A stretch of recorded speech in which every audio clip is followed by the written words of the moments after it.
പത്രങ്ങളിലൂടെ ഇന്നത്തെ ഏറ്റവും പ്രധാനപ്പെട്ട വാർത്ത.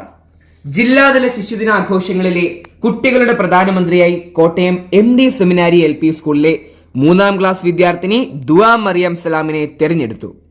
വിദ്യാർത്ഥികൾക്കായി ജില്ലാ ശിശുക്ഷേമ സമിതി നടത്തിയ പ്രസംഗ മത്സരത്തിൽ LP വിഭാഗത്തിൽ 1ാം സ്ഥാനം നേടിയാണ് ദുആ തുടർച്ചയായ 2ാം വർഷവും കുട്ടികളുടെ പ്രധാനമന്ത്രിയാകുന്നത്. നമ്മുടെ സ്കൂളിലെ LP സ്കൂളിലെ ഏതൊരു കുട്ടിയാണ് ഇത്തവണ പ്രധാനമന്ത്രി.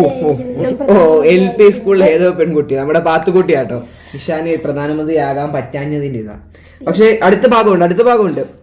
UP വിഭാഗം പ്രസംഗ മത്സരത്തിൽ 1ാം സ്ഥാനം നേടിയ കോട്ടയം MDS HSSലെ നിഷാൻ ഷെരീഫ് സ്പീക്കറായി തിരഞ്ഞെടുക്കപ്പെട്ടു. ഇവിടെ ഷെരീഫ് എന്ന നിഷാൻ ഷെറഫ് തിരഞ്ഞെടുക്കപ്പെട്ടിരിക്കുന്നു. അതിനെ കുറിച്ചൊന്നും പറയാനില്ലേ?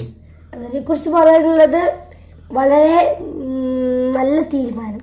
അത്രയ്ക്ക് നല്ലൊരാളെ ഇനി വേറെ കിട്ടാനില്ലല്ലോ. കഴിഞ്ഞ വർഷം, അതിന് മുന്നത്തെ വർഷം, 2 വർഷം കാണും നിഷാൻ കുട്ടികളുടെ പ്രധാനമന്ത്രി ആയിട്ടുണ്ട്.